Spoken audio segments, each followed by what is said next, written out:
22, verses 29 to 37.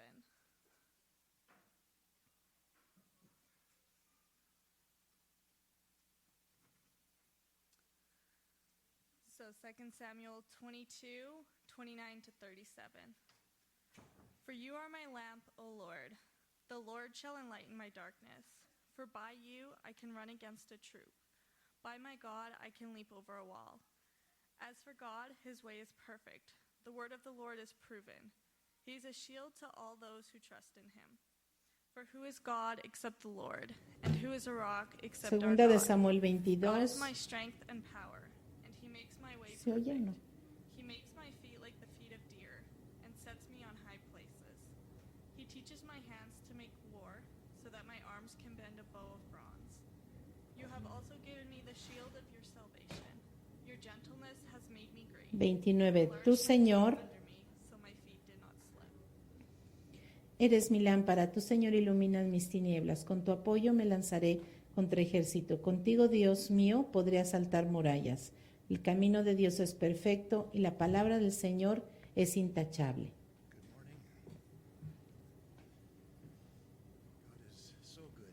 Buenos días, el Señor es muy bueno. Es bueno estar juntos esta mañana para el llamado más grande que tiene el ser humano, que es glorificar al Señor. Y es verdad que el Señor es más glorificado cuando nosotros nos deleitamos en Él. Y es fácil disfrutar al Señor cuando estamos juntos, levantando el nombre de Jesús y fijando nuestros ojos en su bondad.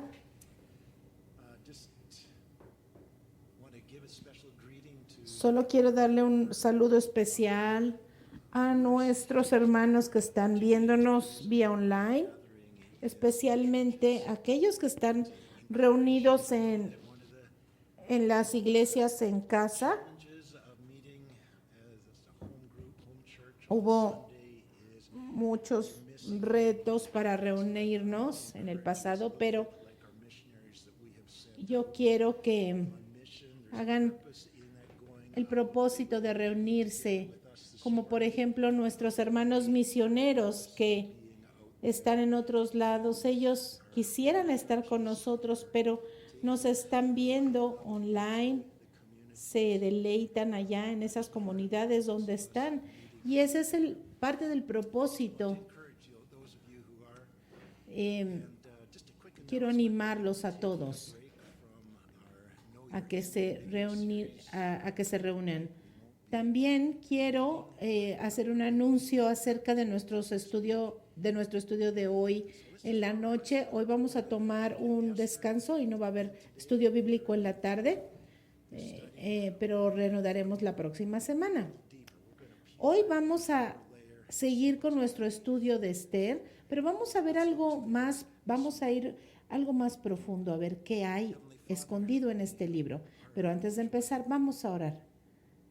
Padre Celestial, estamos gozosos porque tú nos tienes seguros, nos tienes contentos, nos das esperanza para el futuro, nos das propósito para hoy.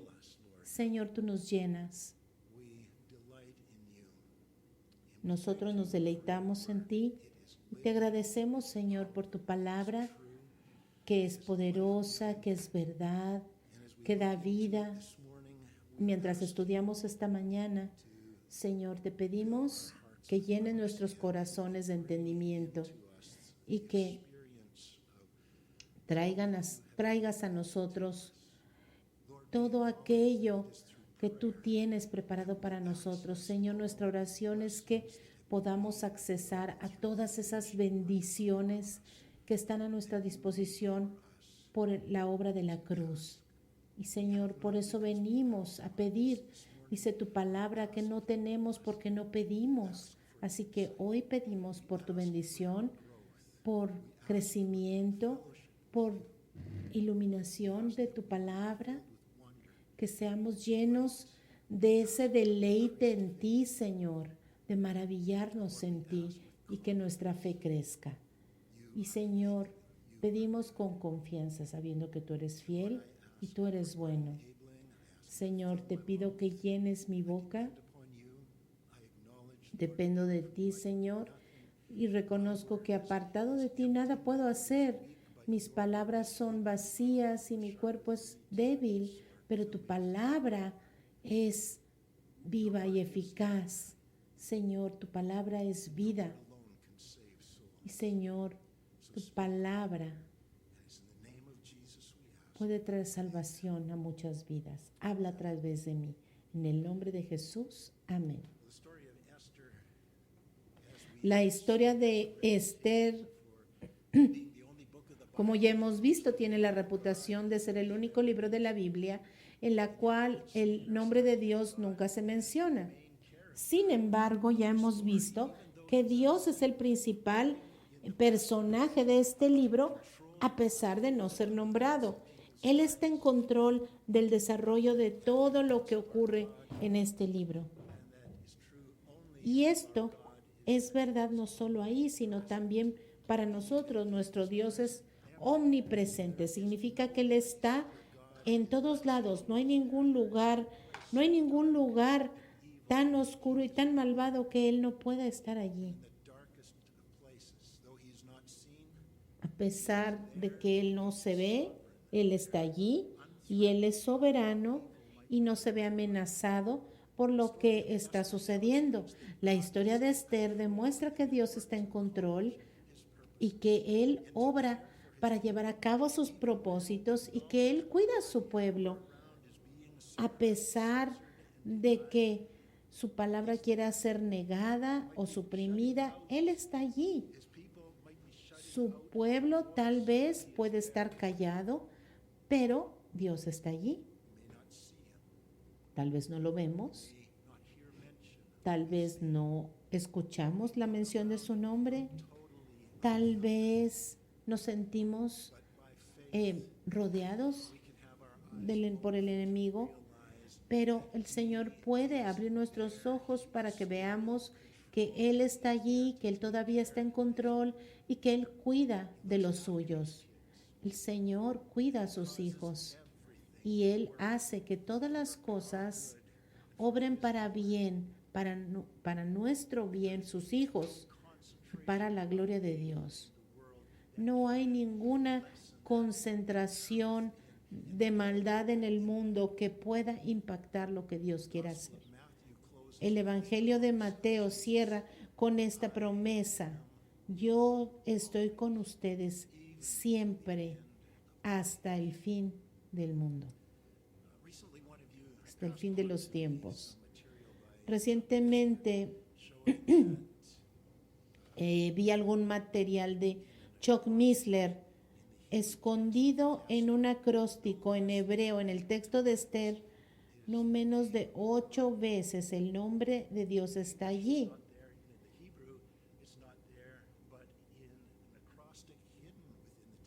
Pero si tú lo buscas en inglés no está allí, tampoco en hebreo, pero está escondido en un acróstico. Y yo lo busqué y vi cómo es que este acróstico está escondido. ¿Y saben qué? Sí lo encontré. Ahí está, en las letras hebreas, 8 veces. Vi allí el nombre de Jehová, o tal vez estoy buscando todas esas veces y al menos 4 veces yo ya encontré el nombre Jehová, Yahvé, y ese es el nombre más alto para Dios en el lenguaje hebreo. Y yo lo vi 2 veces esta palabra hebrea, yo soy, una vez Yeshua, y todavía la estoy buscando porque esa no la he encontrado, pero ya encontré también el nombre Mesías, que también está escondida en un acróstico, en lugares claves en el texto hebreo.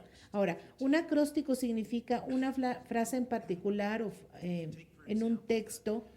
Por ejemplo, cuando tú tomas, por ejemplo, la primera letra de cada palabra en la frase y esta se forma la palabra Señor o Jehová, y o si tú tomas cada 4 letras de otra frase, entonces encuentras el nombre del Señor. Bueno, es casi imposible, es muy poco probable que puedas encontrar estas palabras, pero Dios intencionalmente ha puesto toda esta evidencia en las letras de este libro para que sepamos que Él es el autor. Y mientras más profundo lo vemos o estudiamos, más maravilloso es. Siempre hay más y más. En el hebreo, y en el hebreo esta obra de Esther es una obra maestra de las matemáticas. Y no podríamos ni siquiera en toda la vida terminar de estudiar lo que el Señor ha hecho en estas escrituras. Pero yo empecé a practicar y empecé a encontrar estas palabras. Y yo quiero asegurarles que este libro de Esther tiene más de lo que se ve en la superficie. No solo esta ocurrencia de que el nombre del Señor está escondido ahí, sino otras cosas. Por ejemplo, Esther, capítulo 1, verso 3. Si tú tomas la 6ª letra de cada palabra, y en hebreo se deletrea de derecha a izquierda, Mesías, quien es Jesús. Aquí es significativo porque en este texto de Esther 1:3 describe el tiempo cuando el rey Asuero habría reunido a todos los gobernadores de su imperio, y era una junta estratégica para conquistar Grecia. Y cada 6ª letra en el hebreo deletrea el nombre Mesías. En el 3er año de su reinado, ofreció un banquete para todos los funcionarios y servidores, al que asistieron los jefes militares de Persia y Media y los magistrados de los gobernadores de las provincias. Cada 6ª palabra. Y lo vemos porque es significativo, porque ellos querían expandir su imperio. Pero en medio de esta junta, en medio de esta planeación, está el Rey de Reyes y el Señor de Señores. Y en medio de este texto, el Señor ha implantado su nombre, Mesías, y sirve como un testimonio escondido de lo que está escrito en el Salmos número 2, que dice que cuando los reyes de la tierra se juntan a tener consejo, en el verso 7 de Salmos 2 dice: yo proclamaré el decreto del Señor, tú eres mi hijo, me ha dicho, hoy mismo te he engendrado, pídeme y como herencia te entregaré las naciones, tuyos serán los confines de la tierra. Aquí están este grupo haciendo un complot de conquistar al mundo, y el Señor pone en este texto escondido Mesías. Solamente hay un Dios, solamente hay un Rey soberano que reina el mundo, y su nombre es Jesús. Esta semana en Davos, Suecia, los líderes mundiales del Foro Económico Mundial se reunieron, incluido nuestro primer ministro de Canadá, se reunieron para hacer este plan para organizar un gobierno centralizado, con un control totalitario sobre el mundo. Pero sin embargo, aunque no lo ven, el mismo Mesías que estaba presente en aquella reunión del rey Asuero, él está allí en medio, haciendo que todas las cosas salgan de acuerdo a su plan. Hermanos y hermanas, no se preocupen por lo que está sucediendo. Dios está allí y Él está supervisando todo. Y Él se está asegurando de que su plan va a funcionar al pie de la letra. El Señor está en control. Y eso nos trae tanto ánimo. Cualquier cosa que estás enfrentando en tu vida, el Señor está de tu lado, si eres un hijo de Dios. Hay otros lugares donde el nombre de Dios está escondido en los textos hebreos. Y aquí está Esther 4. Esther está con miedo para acercarse al rey y ella le ha pedido al rey que venga a su banquete. Ella tiene miedo de preguntar y le pregunta al rey, ¿vendrías a mi banquete? Y en esa frase está escondido el nombre Jehová. En el capítulo 5, verso 13, cuando Amán está presumiendo de todas las cosas que tiene, dice el verso, pero todo esto no significa nada para mí mientras vea a ese judío Mardoqueo sentado a la puerta del rey. En este verso, nada significa no significa nada para mí, es porque Dios allí escondió su nombre, Jehová, significando que Él es todo lo que necesitas. Y luego en el capítulo 7:7, el rey le preguntó, ¿y quién es ese que se ha atrevido a concebir semejante barbaridad? Es el verso 5 de Esther 7. Y ahí está escondida la palabra yo soy. Y luego en el 7:7, cuando el rey se levantó enfurecido, dejó de beber y salió al jardín del palacio, pero Amán, dándose cuenta de que el rey había decidido su fin, se quedó para implorarle a la reina Esther que le perdonara la vida. Allí aparece el nombre Jehová. Dios es soberano.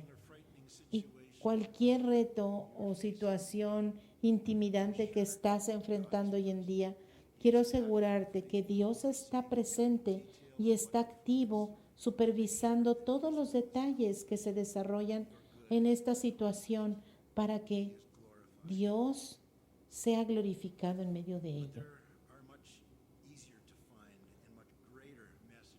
Pero hay muchos mensajes que podemos encontrar en el libro de Esther. Quisiera que empezáramos como a pelar una naranja. Y cuando pelas una naranja, quitas la cáscara y luego ves los gajos de la naranja, estas secciones adentro, y la pruebas y ves el sabor de ello. Y así quiero que empecemos a pelar esta historia. El mayor Ian Thomas un día dijo que no conocía ningún otro libro en todo el Antiguo Testamento que ilustrara más hermosamente los principios de la soberanía de la vida cristiana que el libro de Esther. Y no hay un libro que demuestre más claramente el nuevo nacimiento espiritual y lo que realmente involucra y las condiciones que se deben de cumplir para ser lleno del Espíritu Santo y convertirse en alguien más efectivo para Dios. Y este es el libro de Esther. Pero como ya hemos visto, no hay profecías en este libro, no No hay mandamientos, no se menciona la fe ni la oración, no hay doctrina espiritual, pero sin embargo, nosotros tenemos que entender que Dios tiene algo para nosotros, pero nosotros no lo vamos a inventar. Tenemos que estudiar la palabra. Ahora, la Biblia nos dice en muchos lugares que la Biblia tiene muchos símbolos. Por ejemplo, Gálatas capítulo 4 en el Nuevo Testamento. Gálatas 4, verso 22 al 26.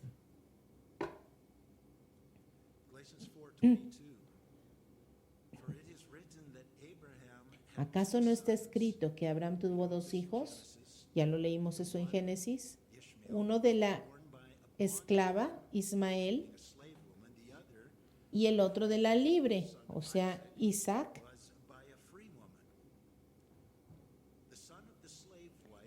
El de la esclava nació por decisión humana, pero el de la libre nació en cumplimiento de una promesa. Este relato puede interpretarse en sentido figurado. Estas mujeres representan dos pactos.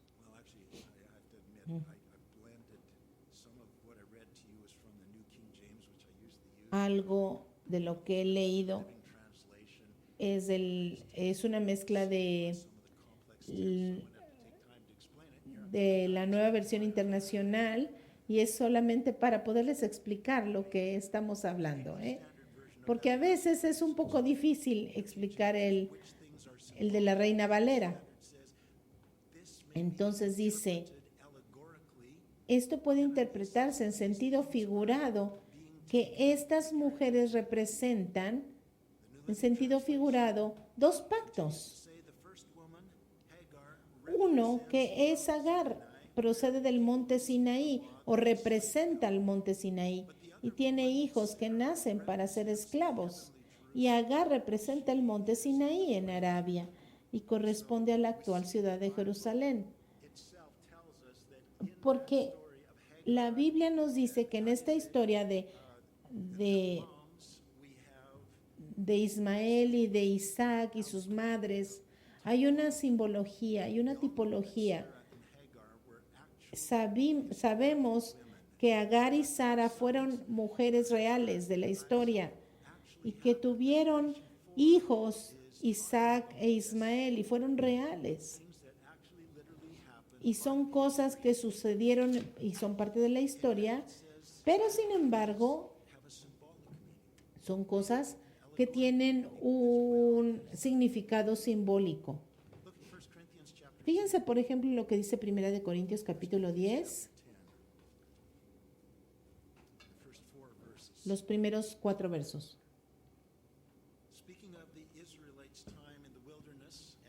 Está hablando de los israelitas cuando estaban en el desierto después de ser guiados por Moisés a salir de Egipto. La Biblia dice, no quiero que desconozcan, hermanos, que nuestros antepasados estuvieron todos bajo la nube y que todos atravesaron el mar. Todos ellos fueron bautizados en la nube y en el mar para unirse a Moisés. Fíjense cómo está hablando de un evento histórico, pero hay un simbolismo espiritual que está describiendo aquí. Fueron bautizados en Moisés en la nube y en el mar para unirse a Moisés. Estos son elementos de la historia, pero se les da un significado espiritual y simbólico. Verso 3. Todos también comieron el mismo alimento espiritual y tomaron la misma bebida espiritual, pues bebían de la roca espiritual que los acompañaba, y la roca era Cristo.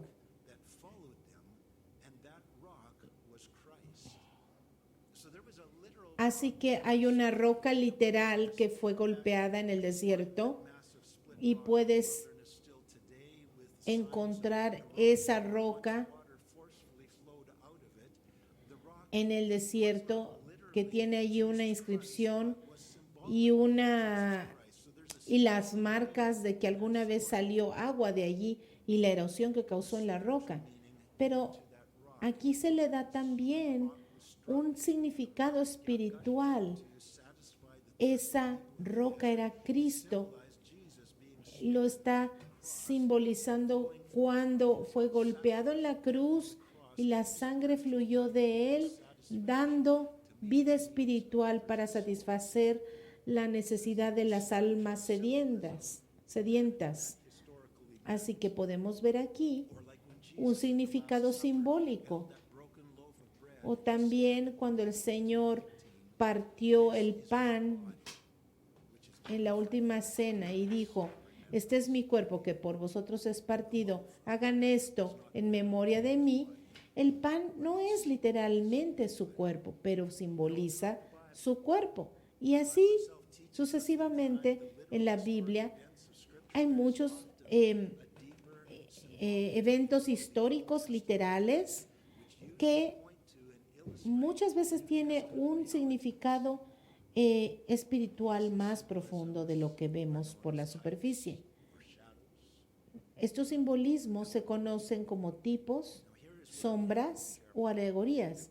Ahora, tenemos que ser cuidadosos para que no empecemos a inventar nuestros propios símbolos y decir: yo creo que se interpreta así o de esta otra manera. No.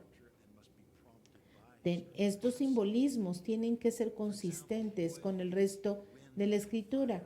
Por ejemplo, aceite, viento, fuego, en el Antiguo y en el Nuevo Testamento representan el Espíritu Santo o la obra del Espíritu Santo. Y esto no significa que cada vez que veamos las palabras aceite, viento, fuego, eso significa que se están refiriendo simbólicamente al Espíritu Santo. Pero lo que sí estamos diciendo es que se refieren al Espíritu Santo y no a otra cosa. Hay una consistencia y una continuidad, cómo se usa en la Biblia. Otro ejemplo, la serpiente simbólicamente se usa para representar a Satanás o su influencia. El río Jordán simboliza la cruz o la obra de la cruz, no representa otra cosa. Entonces, en la historia de Esther es un suceso real que sucedió y que el Señor de una forma sobrenatural dirigió estos eventos, aunque los personajes involucrados no lo sabían, y además hay una historia espiritual que se cuenta a través del simbolismo de estos eventos históricos. Ahora, el Señor da libertad para que el hombre elija. Tú puedes vivir tu vida. El Señor no manipula a nadie. Sin embargo, las cosas suceden a pesar de que los personajes, como lo vimos ya en la historia de Esther, no lo saben. Todo lo que hacen está cumpliendo el plan de Dios. Por ejemplo, Mardoqueo, Esther, Amán, Asuero, no tenían idea de que ellos estaban actuando de una forma dramática el Evangelio con sus acciones. Ahora,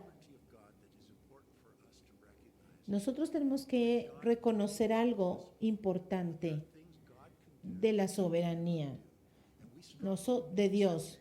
Dios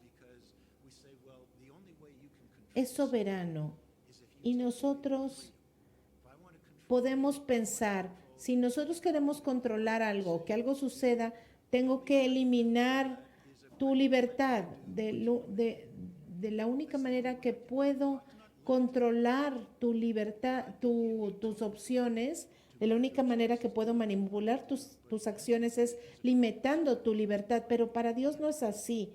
El Señor te da libertad y sin embargo, Él puede cumplir sus planes. Nosotros no lo podemos entender, batallamos para comprender algo así. Para el hombre, no tiene sentido, pero para Dios sí, porque para Dios nada es imposible. Es como es como la Trinidad, no puede ser tres uno, pero sí, Dios así es. Nuestro Dios es infinitamente mayor que nosotros. Sus caminos son mayores que los nuestros y sus habilidades son mucho mayores que las nuestras. Y no puedes decir que no se puede hacer tal o cual cosa, porque Dios es Dios, Él puede hacer lo que quiera. En la historia de Esther hay muchos indicadores de que hay un simbolismo y es cuando se introduce Amán en la historia. Este es uno de los personajes principales. Esther capítulo 3, verso 1.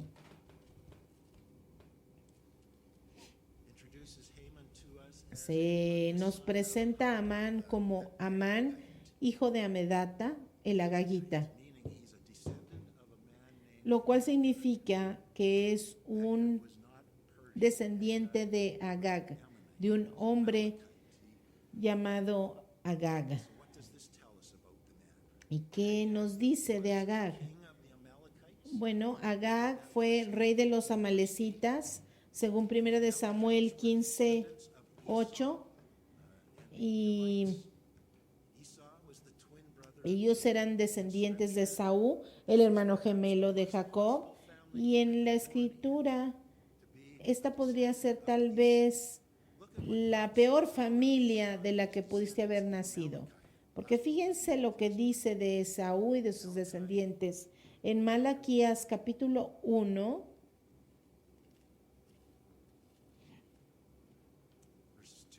verso 2, 2, 3 y 4. La última parte del verso 2 dice: ¿y cómo nos has amado? Replican ustedes. ¿No era Esaú, hermano de Jacob? Sin embargo, amé a Jacob, pero aborrecí a Esaú. Y convertí sus montañas en desolación y entregué su heredad a los chacales del desierto. Edom dice: aunque nos han hecho pedazos, reconstruiremos sobre las ruinas. Pero el Señor Todopoderoso dice: ustedes podrán reconstruir, pero yo los derribaré. Serán llamados territorio malvado, pueblo contra el cual siempre estará indignado el Señor. Los amalecitas fueron descendientes de Esaú, el primer pueblo que atacó y destruyó a la recién formada nación de Israel.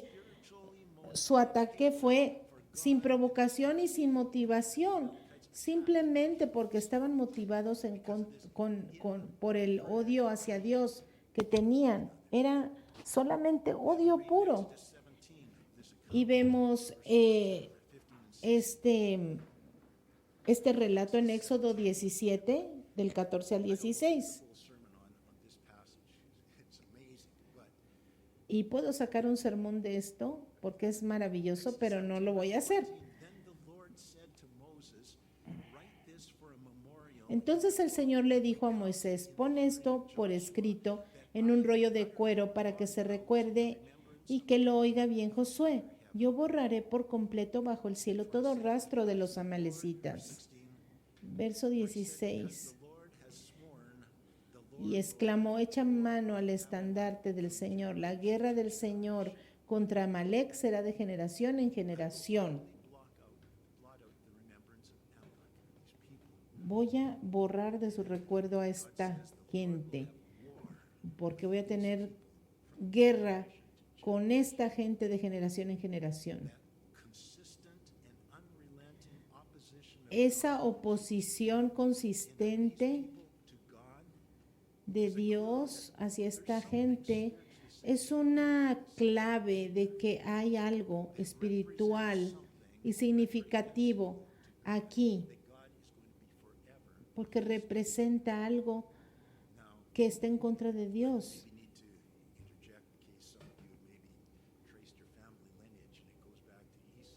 Ahora déjenme decirles algo. En caso de que ustedes puedan ir a la genealogía y ustedes sean descendientes de Esaú, esperen un momento. Dios puede salvarlos de todas maneras. Pero si hay una familia que realmente es de lo peor, es la familia de Esaú. Porque vamos a encontrar que empezando con Esaú, se representa la carne que quiere estar en control de tu propia vida para controlar a la vida de otros y hacer las cosas a mi manera y en rebelión en contra de Dios. Éxodo 17. Pero en medio del 14 y del 16 está el verso 15, donde dice, el verso 15, dice que Moisés hizo un altar a Jehová. Jehová Nisi. El Señor es mi estandarte. Yo me voy a identificar con el Señor. Aquí vemos en medio de esta situación cómo Moisés levanta al Señor como su estandarte. Él era su identidad. Pero bueno, como les dije, podría hablar más de esto. Vamos ahora a Gálatas capítulo 5, verso 17, para ver qué es lo que se representa con estos malaquitas o amalecitas. Gálatas 5, 17. Porque ésta desea lo que es contrario al espíritu, y el espíritu desea lo que es contrario a ella, o sea, la carne. Los dos se oponen, o sea, el espíritu y la carne se oponen entre sí.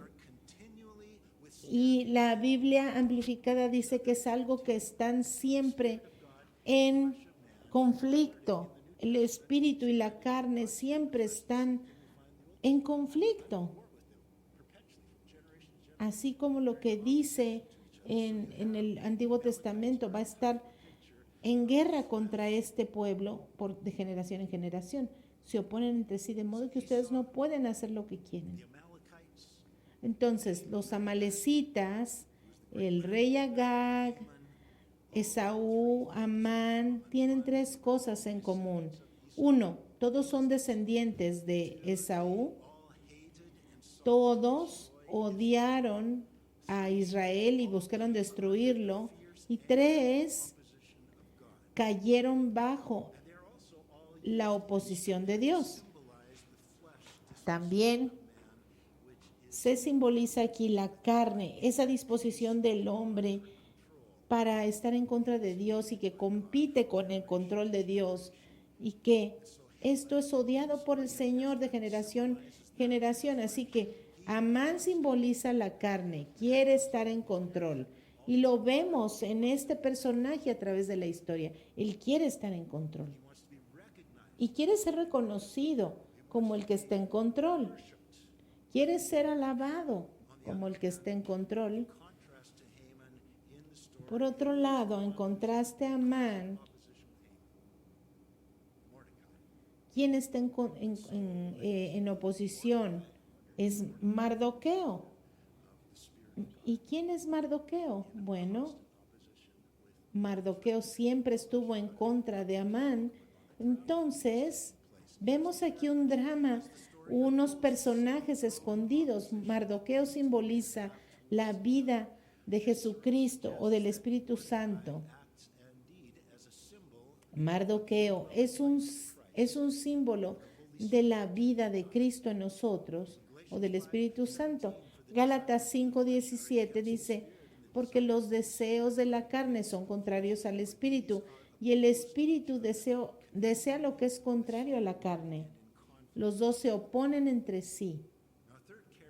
El tercer personaje que vamos a introducir aquí es el rey Asuero, el que el soberano desde su palacio y simboliza el alma del hombre, el centro de influencia que controla el hombre. ¿Qué es nuestra alma? La Biblia hace una distinción entre nuestra alma y nuestro espíritu. No son lo mismo, de acuerdo a la palabra. Hebreos 4:12 dice que la palabra de Dios es viva y poderosa y más cortante que cualquier espada de dos filos. Penetra hasta lo más profundo del alma y del espíritu, hasta la médula de los huesos, y juzga los pensamientos. Hasta la médula y los huesos, hasta las coyunturas y la médula. Las coyunturas y la médula no son dos estructuras físicas iguales, son dos cosas diferentes. Así el alma y el espíritu. Los animales no tienen espíritu, ellos tienen alma, pero no espíritu. El alma, en el alma está nuestra voluntad, nuestra mente, nuestro pensamiento, el proceso en el cual hacemos decisiones, nuestras emociones, es decir, nuestros deseos, lo que no nos gusta, nuestras pasiones, nuestros miedos, sentimientos, gozos, tristezas, etcétera. Esas son nuestras emociones. Así que nuestra alma consiste de nuestra mente, nuestra voluntad y nuestras emociones. Los animalitos también tienen esa capacidad de pensar, de tomar decisiones y de experimentar emociones.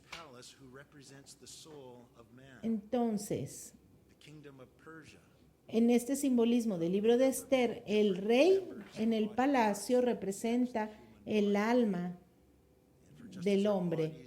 El reino de Persia, que está hecho de muchos miembros y partes, representan el cuerpo humano. Así como nuestros cuerpos están gobernados y controlados por nuestra mente, por nuestra voluntad, nuestras emociones, etcétera, así el reino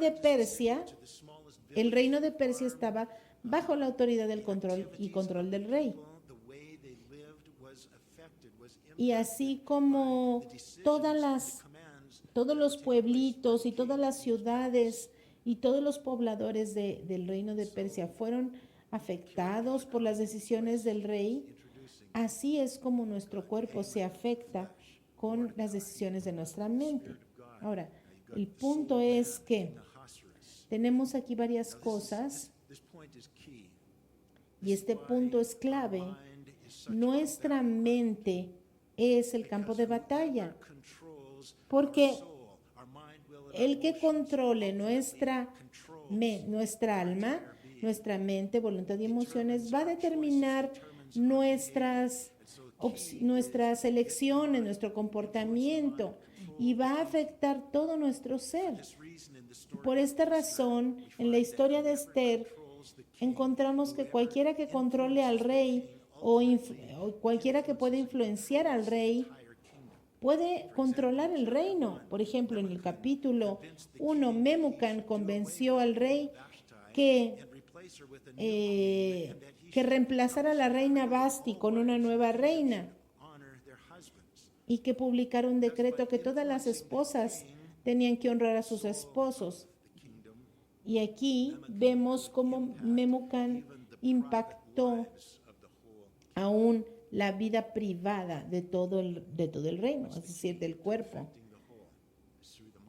Y vemos cómo se puede afectar.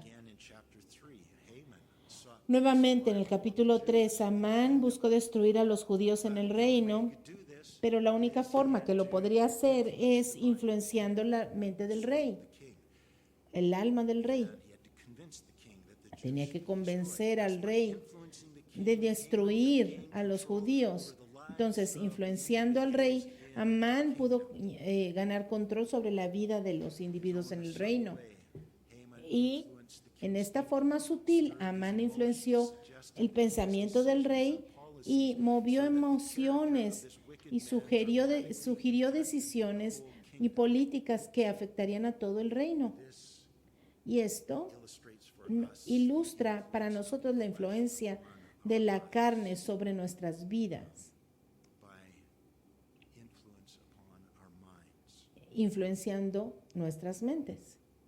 We need to be aware of this. Por eso necesitamos estar conscientes de esto. El enemigo The mind tiene como blanco nuestra mente, gobernarnos. for our government. Por eso tenemos que orar. También tenemos que orar por nuestros gobiernos, That's where the battle takes place. porque The kingdom will experience peace or el reino va a experimentar paz on what takes place at the government level.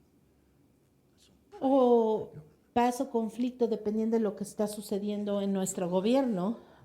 Pero en nuestras vidas particulares, in your life as an individual, lo que sucede en nuestras vidas your life es is going to be largely determined by determinado en gran parte por lo que influencia tu the mente. main themes of the book of Uno de los mensajes principales del libro de Esther es la batalla por quién va a dominar o quién va a influenciar la mente del rey, affect the whole person, the whole being. quién va a influenciar. Points out that El alma va a afectar todo el cuerpo. El mayor Ian Thomas dijo que la historia empieza con el hombre equivocado, o sea, Amán o la carne, en el palacio.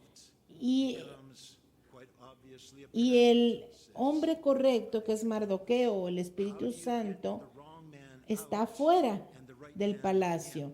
El problema se resuelve flesh and it's obviamente cuando el hombre equivocado, o sea, Amán o la carne, sale be looking at in the study of y el hombre correcto, que es Mardoqueo, Jesús, entra. influence. Y esto es lo que de lo que el evangelio se trata. Es la batalla de tu mente. ¿Quién controla tu vida? Pues a veces tienes al hombre equivocado gobernando sobre tu vida, que es la carne. Pero tienes que sacarlo de ahí, dejar a Cristo que sea Él el que gobierne tu vida. It is a conflict between Es un conflicto entre nuestra carne y el espíritu. Y por eso es tan importante que el enemigo controle las redes sociales, la comunicación, porque de esa manera puede controlar nuestras vidas. Por eso es importante que nosotros tenemos que controlar qué entra a nuestras mentes, guardarnos de la basura, sacarla de nuestra vida. Tenemos que tomar un papel activo en guardar nuestra mente, nuestro corazón, que estamos escuchando, que estamos viendo, que estamos permitiendo que influencie nuestro pensamiento, porque aquello que puede controlar tu pensamiento puede controlar tu vida. Ahora, un último personaje que vamos a identificar aquí es la reina. Pero no se pierdan el próximo capítulo, porque es lo que vamos a ver en nuestro próximo estudio. Porque ahorita ya no lo pude hacer. Heavenly Father, your word is amazing. Padre Celestial, Amazing.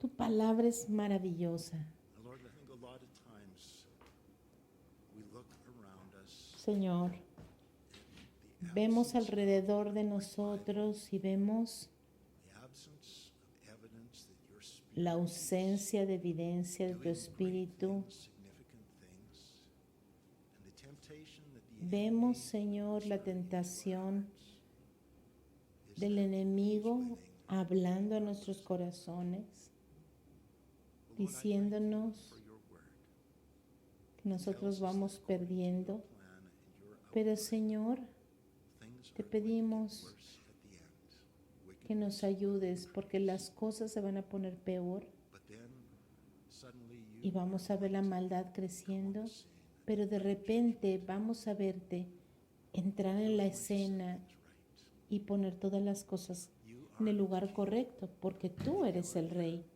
y tú estás aquí. observing the plans of man. Tú estás observando los planes del hombre y no lo apruebas. And you are waiting for that day that is marked on your calendar. Y estás esperando ese día marcado en el calendario. Hints to your people, get ready, it's coming. Y Señor, tú nos estás avisando a tu pueblo que pronto vendrás, que no tardarás.